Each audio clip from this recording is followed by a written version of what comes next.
Hey there, folks, and welcome back to Foggy Hollow Night Tales, where we share stories that linger between the everyday and the otherworldly.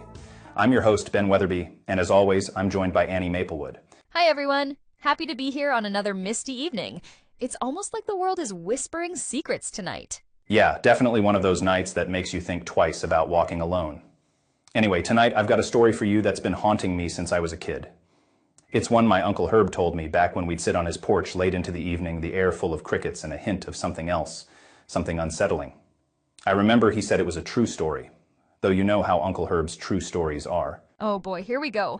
Was this before or after he claimed he saw Bigfoot raiding the chicken coop? Right around that time, actually. But this story was different. It had this weird weight to it. Even now I can still hear his voice as he told it.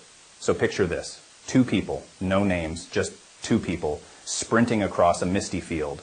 It's the kind of scene you'd see in an old, grainy film, wild grass underfoot, the air thick with fog. Uncle Herb said they weren't running from wolves or men or anything you could name, really. Just running, like their lives depended on it.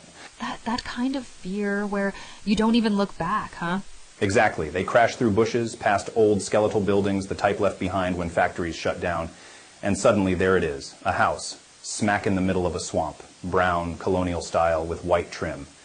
Herb said it looked ordinary, almost cozy, but you ever get that feeling when something looks too normal? Like it's pretending? Like when you find a doll in your attic that's smiling a bit too wide? Yeah, I get it. Right? So they go inside, and everything changes.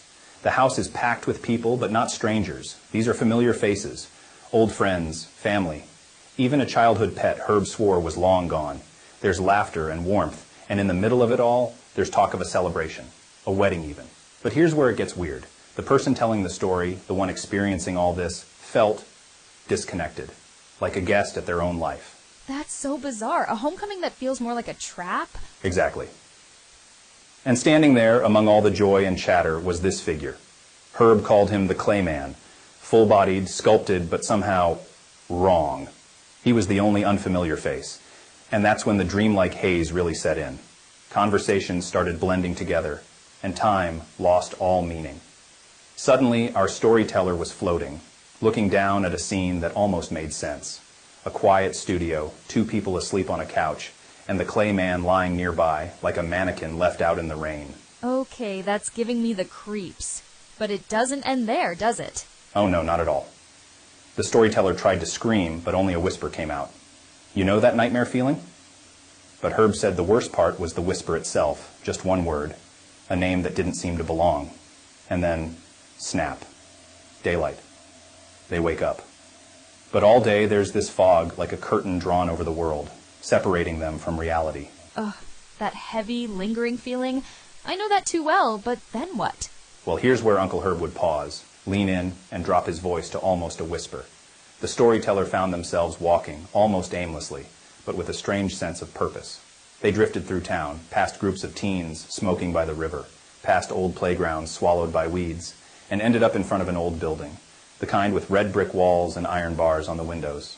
The psychiatric hospital, right? Yep. Herb claimed they had unfinished business there, but he never explained what that meant. The building loomed, and our storyteller just stood there. No epiphany, no closure, just this overwhelming sense of being watched. Like the clay man was somewhere, out of sight, but there, waiting. And that's it? No final twist? Nope. That's how Herb liked to leave it, hanging in the air like a fog that never lifts. But you know, it was always the quiet in his voice afterward that made me believe, even if just for a second, that it really happened. Well, listeners, I don't know about you, but I'm keeping the lights on tonight. A big shout out to Uncle Herb for giving us the chills. Yeah, here's to Herb and all the foggy tales we keep passing down. Thanks for joining us tonight, and remember, sometimes the strangest stories are the ones that feel the most familiar.